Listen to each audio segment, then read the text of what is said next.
Okey, Assalamualaikum dan salam sejahtera. Baik, topik kita malam ini adalah bahan. Apa itu bahan? Siapa tahu apa itu bahan? Selalu kan kita dengar bahan, bahan mentah, bahan kering, bahan basah. Apa benda bahan tu sebenarnya?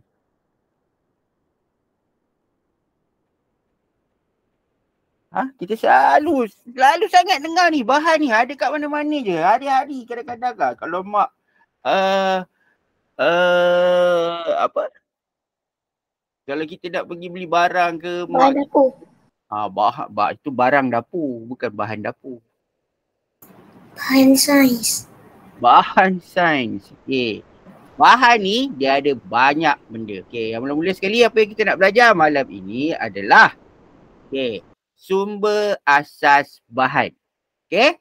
Kita ada dua je. Dalam topik bahan ni ada dua perkara utama yang awak kena ingat. Satu, sumber asas bahan. Yang kedua, sifat bahan. Okey, kita tengok satu-satu. Sumber asas bahan dulu. Sumber asas bahan terdiri daripada 4 perkara ataupun 4 sumber utama. Okey, sumber utama bahan adalah daripada tumbuh-tumbuhan, haiwan, batuan dan petroleum. Ada 4 sahaja. Okey, daripada 4 ni nanti dia akan pecah-pecahkan. Okey, daripada tumbuhan tu boleh dapat apa bahan dia? Haiwan boleh dapat apa? Batuan boleh dapat apa? Petroleum boleh dapat apa? Okey, jadi bumi kita ni kaya dengan pelbagai sumber asas. Jadi sumber asas adalah bahan mentah yang diperoleh secara semula jadi daripada bumi. Jadi inilah dia. Okey, perkara-perkara yang kita dapat secara semula jadi daripada bumi kita. Ada berapa tadi? Ada 4. Okey. Kita tengok yang pertama. Okey, menggunakan sumber asas. Sumber asas menghasilkan bahan-bahan yang diperbuat daripada pelbagai jenis objek. Contohnya daripada tiram. Okey, daripada tiram tu boleh dapat mutiara. Daripada mutiara tu boleh kita buat macam-macam. Kita boleh buat rantai mutiara, kita boleh buat brooch, kita boleh buat apa lagi? Macam-macam lah. Kan? Yang kita boleh buat. Okey. Ini sumber asas daripada tumbuh-tumbuhan. Kita tengok kayu, kapas dan getah adalah bahan-bahan yang berasal daripada tumbuh-tumbuhan. Ia digunakan untuk menghasilkan pelbagai jenis objek seperti perabot daripada kayu, baju daripada kapas, tayar dan permainan daripada getah. Okay, kita tengok gambar sebelah kanan tu, tumbuhan pokok kayu. Okey, pokok kayu dia kita boleh dapat apa? Dapat kayu lah. Daripada kayu tu kita boleh buat perabot. Macam contoh dia meja, kerusi. Macam-macam lagi lah. Okey, pokok kapas. Siapa pernah tengok pokok kapas? Awak tengok kat mana Cik Q? Cik Dina tengok kat mana? Dekat kampung saya ada. Okey, awak jangan confuse kapas dengan kekabu. Tu dua perkara yang berbeza. Sama je warna putih, tapi kekabu yang orang buat bantal tu. Dia kekabu dekat Taman Tasik Cyber tu pun ada kekabu. Tapi bukan kapas yang kita boleh buat baju. No, kat Malaysia ni ada ke kapas, kilang kapas? Tak ada rasa-rasa. Tak ada kapas yang secara komersial lah dekat Malaysia. Banyak dekat India, dekat Bangladesh, Pakistan banyak lah kot. Tu negara-negara antara pengeluar kapas, kain kapas utama dunia lah. Kita tak pasti saya tak ada. Kita import kain daripada luar dan buatlah kita punya baju ke apa ke. Okey, pokok kapas dengan pokok kekabu lain. Pokok kapas dia memang boleh buat kain lah. Kita boleh tenun jadi benang sebelum kita buat kain. Okey, pokok kekabu tak. Pokok kekabu kita guna untuk buat bantal, buat tilam. Zaman-zaman dulu buat tilam. Sekarang tak ada dah. Okey, banyak dah pakai tilam yang guna sponge dan spring. Okey, pokok getah. Siapa pernah tengok pokok getah? Rais pernah. Lain? Okey, banyak tu. Okey, ramai. Saya pernah tengok kat Perak. Dekat Perak ada. Dekat Dekat kampung saya pun ada lagi pokok getah. Kat sini pun ada lagi sebenarnya pokok getah. Kita ada pokok kebun getah dekat area-area Pulau Meranti. Siapa tahu Pulau Meranti? Dekat situ ada pokok getah. Okey, yang boleh kita cari tapi saya tak berani nak masuk sebab semak kan. Kalau pokok getah cantik macam dalam gambar ni, iyalah. Okey, kita dapatlah mengelakkan diri daripada binatang buas. Okey, binatang-binatang berbahaya macam ular apa semua. Tapi kalau semak-semak je tu saya tak berani nak masuk. Okey. Dulu zaman-zaman saya besar-besar awak kot. Dah jam 4, jam 5 tu selamba je masuk. Tak tahu takut pun. Tapi bila dah ni takutlah saya. Okey. Pokok getah ni memang adalah sejenis pokok yang menghasilkan susu getah. Susu getah bukan susu yang boleh minum tu. Kalau dia minum susu getah pula. Biru nanti kau. Okey. Pokok getah ni dihasilkan susu getah. Lepas tu susu getah ni akan diproses. Diproses dia jadi getah keping macam ni. Okey. Lepas tu barulah kita kita proses getah-getah tadi jadi tayar, jadi slipper, jadi tapak kasut. Banyak lagi lah kegunaan getah ni. Okey. Barang permainan contohnya. Okey.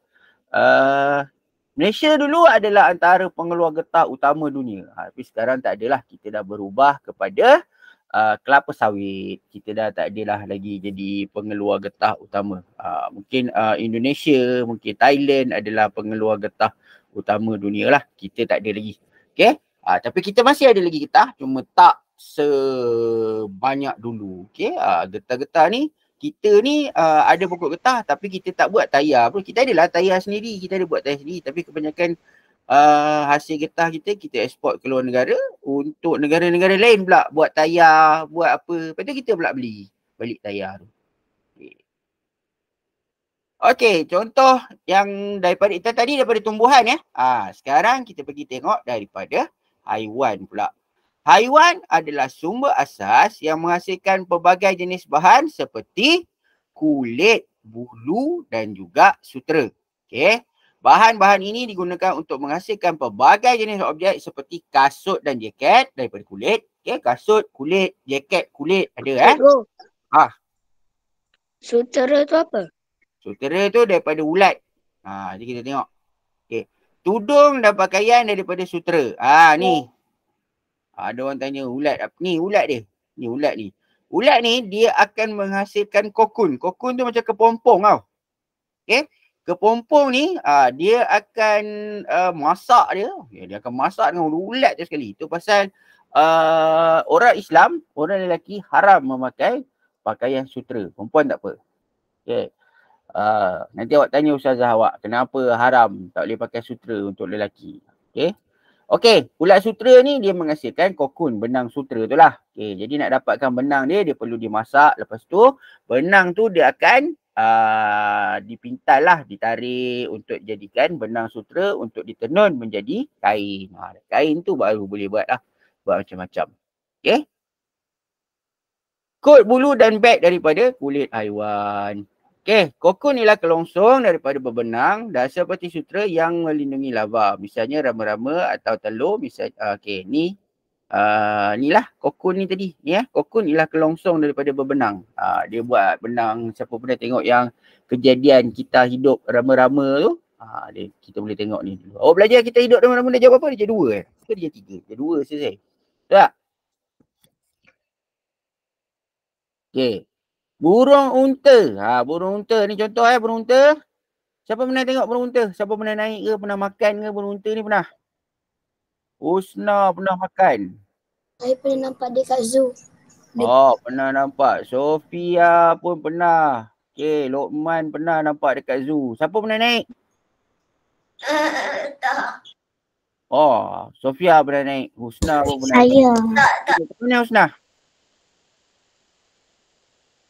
Dekat PD. Adik saya pernah naik.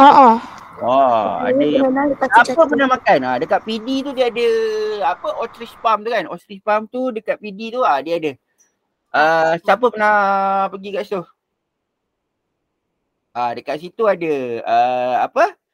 burung unta tu. Lepas tu orang boleh naik. Lepas tu dia ada produk-produk daripada burung unta ni. Macam kasut ada ke? Tak pernah rasa nak saya. Wallet dia lah.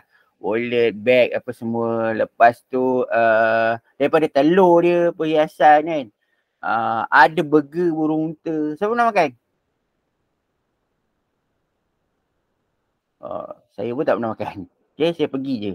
Okay, itu burung unta. Daripada haiwan selain daripada burung unta ni, banyak lagi haiwan-haiwan yang kulit dia digunakan untuk buat kasut, buat tali pinggang, buat wallet, buat bag contohnya. Banyak Contohnya lembu, kerbau, apa lagi? Kambing. Buaya. Ular. Buaya tu kalau dekat Thailand tu dia ada satu farm yang ternak buaya untuk kulit dia. Okay, untuk buat perhiasan daripada kulit buaya. Okay, kambing biri-biri. Kambing biri-biri, bulu biri-biri tu dia ambil, lepas tu dia buat benang, kemudian dia tenun, okay, untuk jadikan jaket dan sebagainya. Yang ni dia selamat lah. Bulu biri-biri tu dia tak bunuh. Bulu biri-biri tu dia ambil bulu je kan. Dia botakkan biri-biri. Dia botakkan biri-biri tu, ambil bulu, proses, lepas tu jadi. Tapi yang binatang-binatang lain ni ambil kulit tu memang arwah lah binatang tu. Okay. Okay, ulat sutera macam saya cerita tadi lah. Alright. Tu daripada haiwan. Ni daripada batuan. Okay, batuan ni awak kena ingat betul-betul. Batuan ni, logam pun kita masuk kat dalam batuan. Tanah pun kita masuk dalam batuan. Faham Logam kita masuk dalam batuan, tanah pun kita masukkan dalam batuan. Batuan ni dia punya kumpulan besar dia. Okay, kumpulan-kumpulan kecil dia, logam dan tanah. Okay, sebab apa? Sebab batuan ialah sumber asas bagi bahan seperti logam dan tanih. Tanih ni tanah lah. Okay, contoh logam adalah timah. Okay, timah ni bukan nama orang, Fatimah ke apa. Okay, timah ni sejenis logam. Okay, emas dan kuprum. Kuprum ni tembaga kalau dalam bahasa Melayunya. Perhiasan emas diperbuat daripada emas. Okay, tanah liat, pasir dan batu. Tanah liat, pasir dan batu kerikil adalah contoh-contoh tanih. Okay, contoh-contoh tanih ni tadi. Okay, jadi contoh yang kita boleh buat daripada tanah ni adalah periuk tanah liat. Okay, periuk tanah liat. Banyak lagi sebenarnya benda. Cermin pun berbuat daripada pasir. Awak tahu tak cermin tu buat daripada pasir? Saya tahu. Cermin tu diperbuat daripada pasir ini sumber asas daripada bukan buat daripada besi ke? Nope. Cermin buat daripada pasir. Okay, sumber asal daripada petroleum. Pelet plastik dan kain sintetik adalah bahan-bahan yang dihasilkan daripada petroleum. Petroleum ni dia ada banyak bahan yang boleh dia keluarkan sebenarnya. Petrol, diesel, kerosene. Banyaklah benda. Tar, bitumin. Okay, itu semua adalah perkara-perkara yang dikeluarkan daripada petroleum. Tapi antara bahan lain yang boleh dikeluarkan daripada petroleum ialah pelet plastik dan juga kain sintetik. Yang ini adalah hasil daripada tindak balas kimia untuk petroleum ni. Okay. Baldi plastik diperbuat daripada pelet plastik. Okay. Dan payung diperbuat daripada kain sintetik. Petroleum ni apa bendanya? Petroleum ialah minyak berwarna hitam yang diperoleh daripada dalam tanah untuk dijadikan petrol dan bahan-bahan lain. Okay. Petroleum ni terbentuk daripada hidupan yang mati berjuta-juta tahun dahulu. Dinosaur, pokok-pokok apa semua yang mati berjuta-juta tahun dulu, dia termampat dalam bumi dan seterusnya menghasilkan petroleum. Okay. Okay. Apa pasal dia jadi macam ni? Sekejap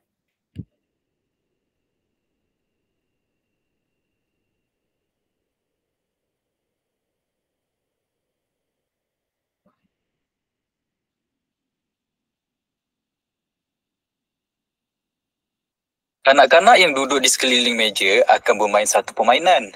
Guru meletakkan dompet kulit, pasu berisi bunga, mainan plastik dan wayar kuprum di atas meja. Guru meminta para pelajar memilih objek yang diperbuat daripada kapas.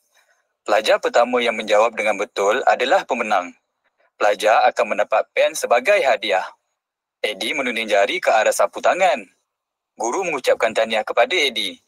Guru meminta Eddie untuk menjelaskan mengapa dia memilih sapu tangan. Eddie memberitahu rakan-rakannya bahawa sapu tangan diperbuat daripada kapas yang dihasilkan oleh pokok kapas. Pokok kapas merupakan suatu sumber asas. Sapu tangan adalah objek yang diperbuat daripada kapas. Bahan tersebut adalah kapas. Kapas dihasilkan daripada pokok kapas yang merupakan sumber asas. Kulit dompet adalah objek yang diperbuat daripada kulit. Bahan tersebut adalah kulit. Kulit diperolehi daripada kulit haiwan seperti lembu. Pasu adalah objek yang diperbuat daripada kaca. Bahan tersebut adalah kaca.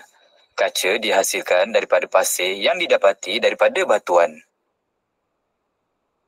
Barang mainan merupakan objek yang diperbuat daripada pelet plastik. Bahan tersebut adalah plastik. Pelet plastik dihasilkan daripada petroleum yang merupakan sumber asas. Wayar adalah objek yang diperbuat daripada logam kuprum. Bahan tersebut adalah kuprum. Kuprum diperolehi daripada batuan yang merupakan sumber asas. Sumber asas adalah bahan-bahan mentah yang diperolehi secara semula jadi daripada bumi. Contohnya adalah tumbuh-tumbuhan, haiwan, batuan dan petroleum.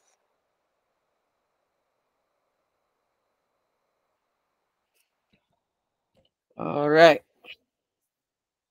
Kita pergi ke kuisis dulu. Maaf, cikgu, saya terlambat. Alright, tak apa.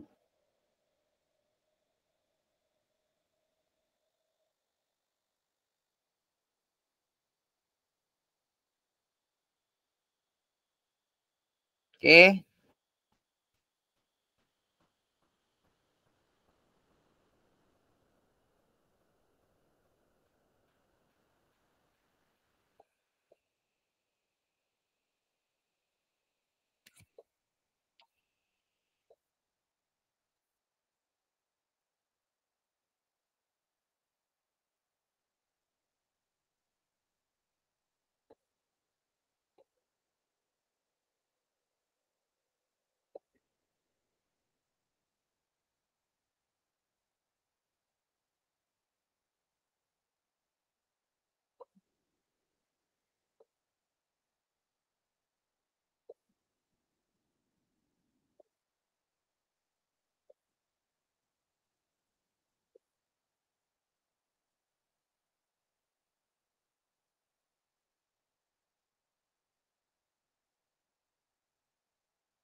Okay, 17. Cepat.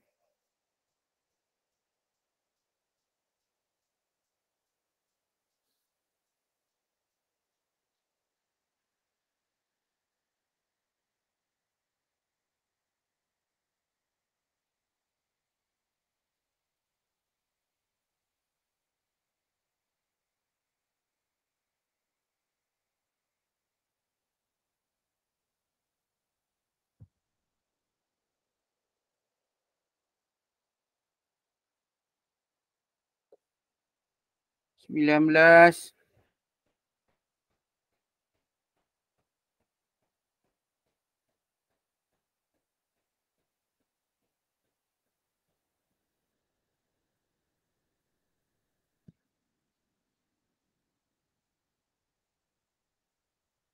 Mana lagi ni?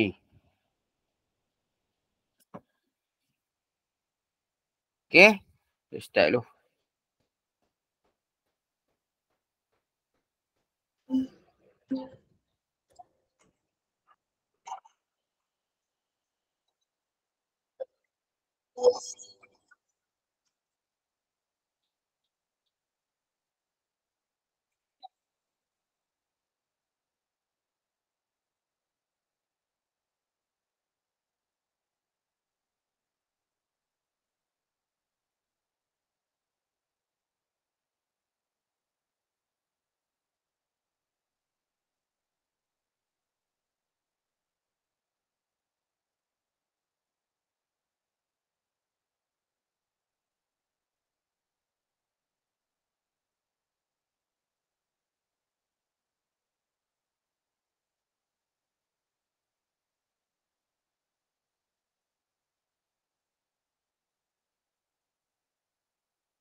Perempuannya. Dengan siapa?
Cikgu dah siap.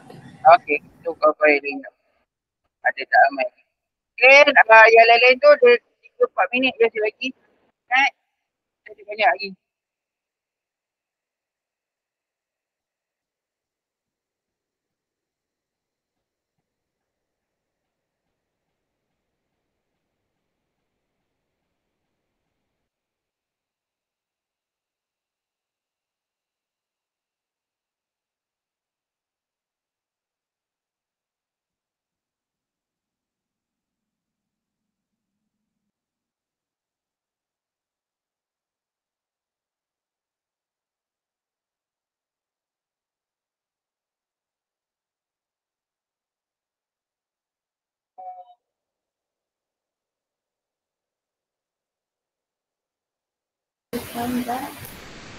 Apa dia?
Okey, 1 minit yang terakhir. Cikgu, Siap. cikgu, dah siap. Okey, kita tengok kawan yang ada ni. Ada 2 orang ni. Tertijen. Dia dah siap. Aras kenapa?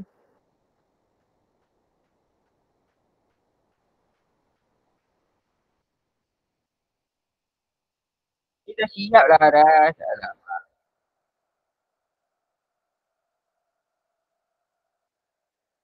Kita end dulu. Aras dah siap tau.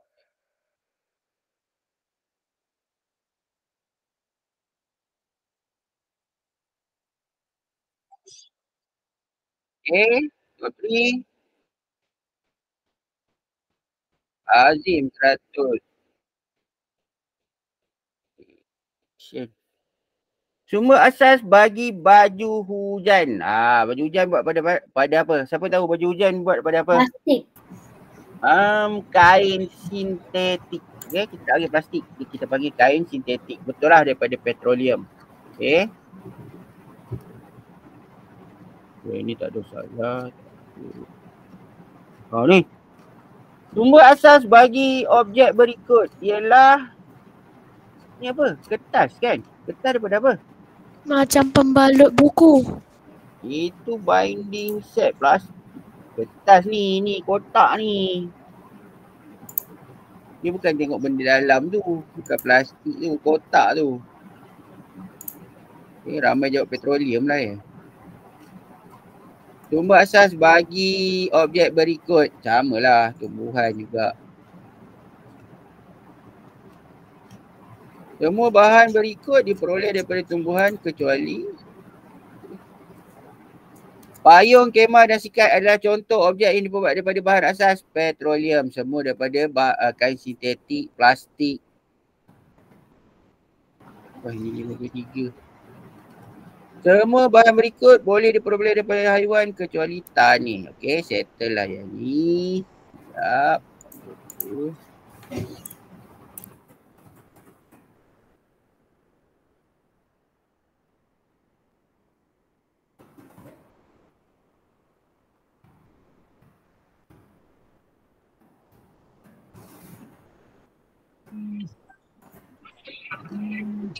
Alamak, sekejap Ini call.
Okey, kita sambung balik.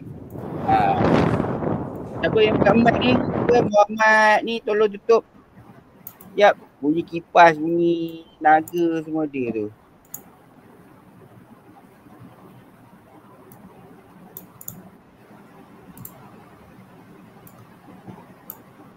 Alright, kita sambung balik.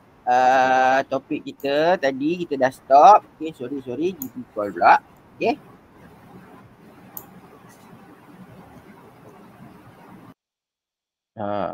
Arash buka mic. Okay, kita tengok sifat bahan. Tadi kita dah belajar sumber, asas bahan. So, sekarang kita tengok sifat bahan. Semua bahan mempunyai sifat yang berbeza. Okay, semua bahan mempunyai sifat yang berbeza. Setengah bahan boleh serap air, setengah-setengah bahan tak boleh serap air.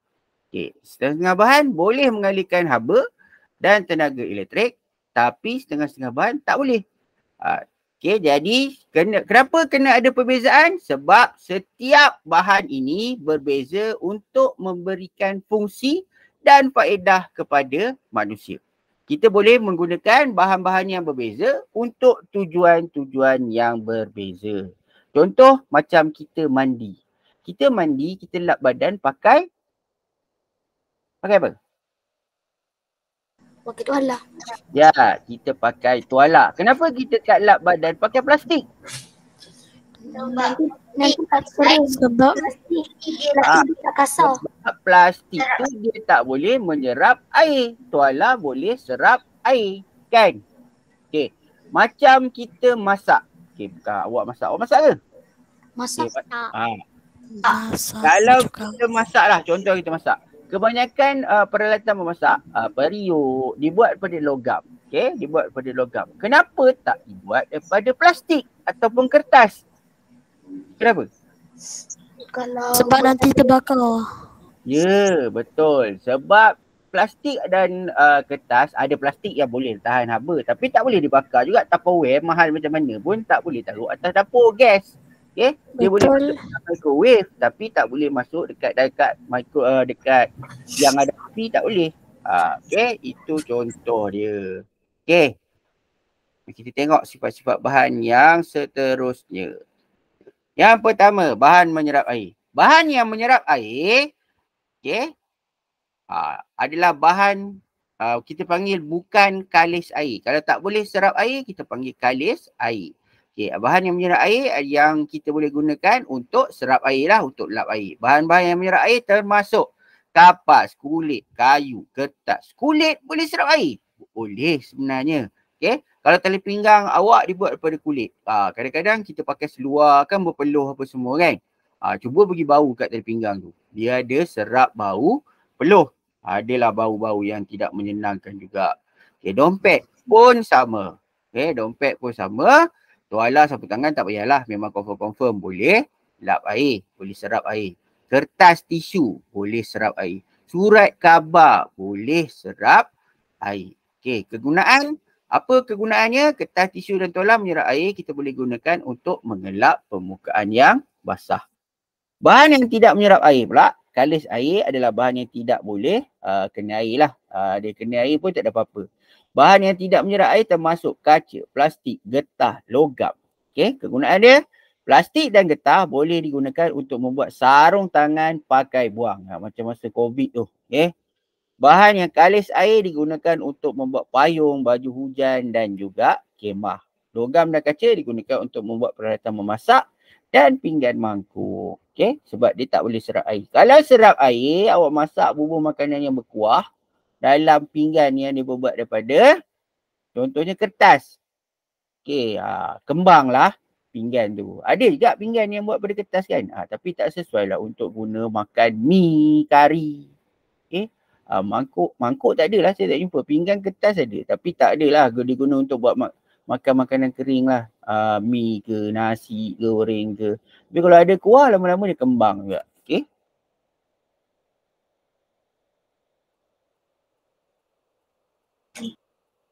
Okay, saya tak jalan kau ni. Michael sedang membantu ibunya di dapur. Apabila dia menuang air ke dalam mangkuk kaca, dengan tidak sengaja, Dia tertumpah air di atas meja. Ia mengambil sekeping lembaran plastik daripada pemegang. Kemudian, dia cuba untuk membersihkan tumpahan tersebut. Lembaran plastik tidak menyingkirkan tumpahan air. Eddie cuba untuk membersihkan tumpahan dengan menggunakan kertas tisu. Tumpahan air kini disingkirkan sepenuhnya. Sesetengah objek tidak boleh menyerap air dan sesetengah boleh. Lembaran plastik tidak sesuai untuk mengelap tumpahan air di mana-mana permukaan. Ini adalah kerana plastik adalah kalis air. Jadi, ia tidak menyerap air. Begitu juga dengan bahan-bahan seperti logam, getah dan kaca adalah kalis air. Ia tidak menyerap sebarang air. Tumpahan air kekal. Getah adalah kalis air. Ia tidak menyerap air. Kaca adalah kalis air. Ia tidak menyerap air. Beberapa objek menyerap air. Contoh ini adalah tuala tangan, kertas tisu dan tali pinggang kulit. Objek ini menyerap air. Tuala tangan yang diperbuat daripada kapas menyerap air. Kertas tisu dibuat daripada kertas. Kertas tisu menyerap air. Satu tali pinggang kulit diperbuat daripada kulit. Bahan kulit menyerap air.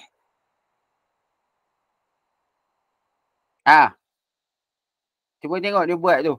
Dia pergi lap air tumpah pakai tali pinggang. Memang tak lah. Okay. Dia nak tunjuk boleh serap air. Tapi jangan awak pergi cuba pula. Bukan semua benda yang konsepnya menyerap air boleh awak aplikasikan dalam kehidupan seharian. Tak ada je orang guna dompet, guna tali pinggang, kulit untuk Macam tak logik. macam tak logik. Jadi awak boleh fikir kan. Memang benda tu kulit boleh menyerap air, cuma dia tak boleh digunakan untuk mengelap. Okay, faham?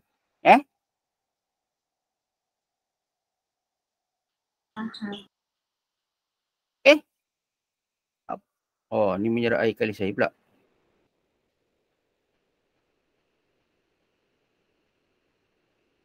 Michael sedang membantu ibunya di dapur. Apabila dia menuang air ke dalam mangkuk kaca, dengan tidak sengaja, dia tertumpah air di atas meja Sama kan? tisu untuk jadi. Sama-sama. Dia keluar balik. Apasal? Okey, kita pergi ke sifat yang seterusnya. Sifat bahan yang seterusnya adalah timbul dan tenggelam. Okey, bahan-bahan mempunyai apa Azim? Azim? Tolong tekan. Alamak.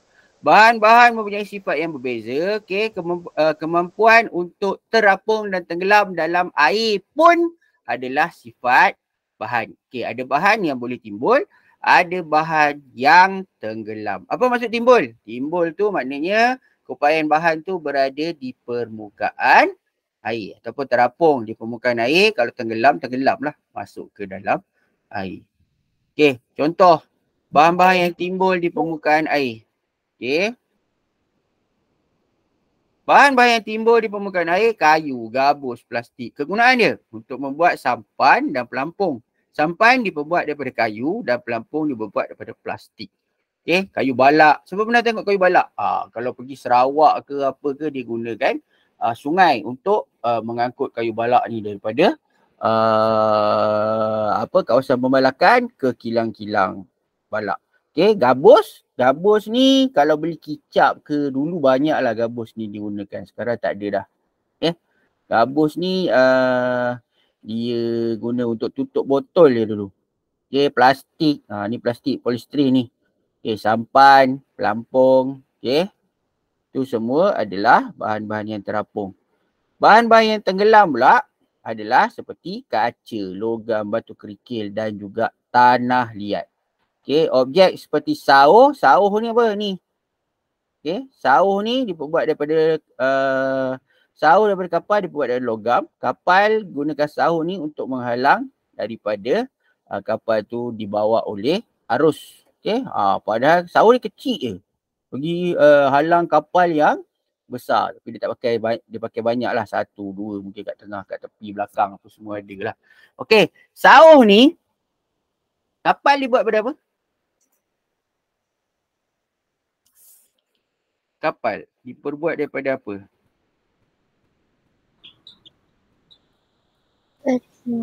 Besi.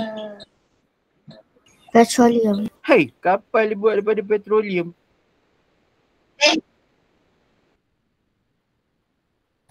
Hah? Besi. Kapal diperbuat daripada logam. Besi apa semua tu. Tapi macam mana kapal boleh terapung? Sebab ni. Kenapa logam ni tenggelam? Terapung. Daripada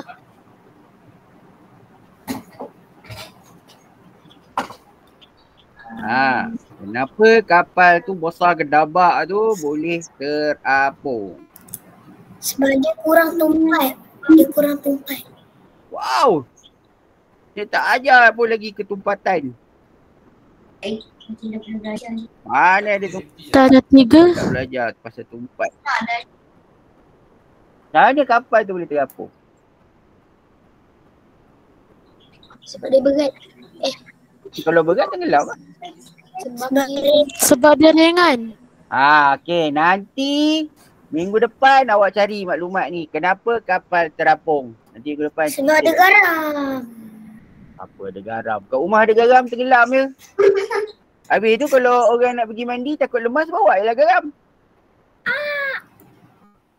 Okey. Cari tu tugasan awak ah. Okey, tengok video dulu. Eddie dan adiknya Michael sedang melihat akuarium. Mereka melihat banyak ikan yang berwarna-warni berenang di sekitar batu karang dan jambatan seramik. Pasir berada di bahagian bawah. Tumbuhan air dengan beberapa biji batu kecil berada di satu sudut.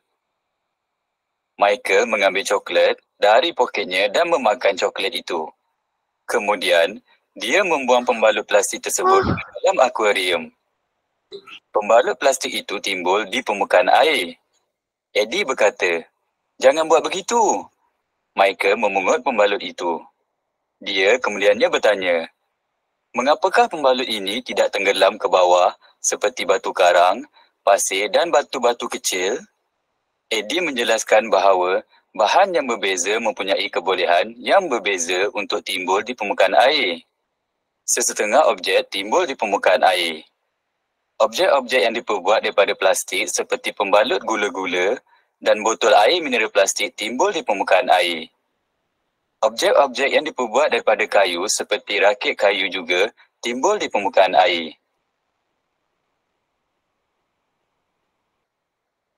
Sesetengah objek tenggelam di dalam air seperti yang terdapat di bahagian bawah akuarium.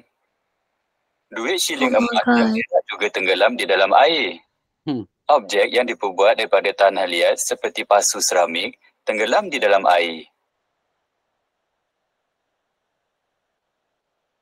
Objek-objek yang diperbuat daripada getah seperti tayar dan kaca seperti botol kaca juga tenggelam di dalam air.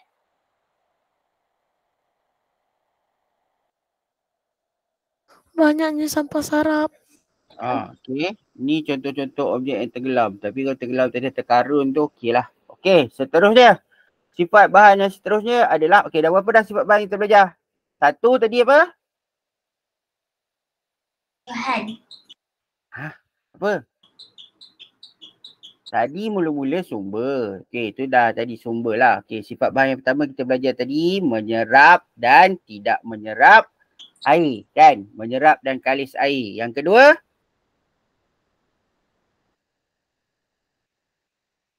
Tenggelam dan tak tenggelam.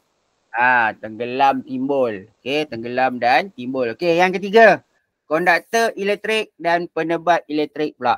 Okey, bahan-bahan yang mempunyai sifat yang berbeza ni dia ada kemampuan untuk mengalirkan elektrik ataupun tidak boleh mengalirkan elektrik.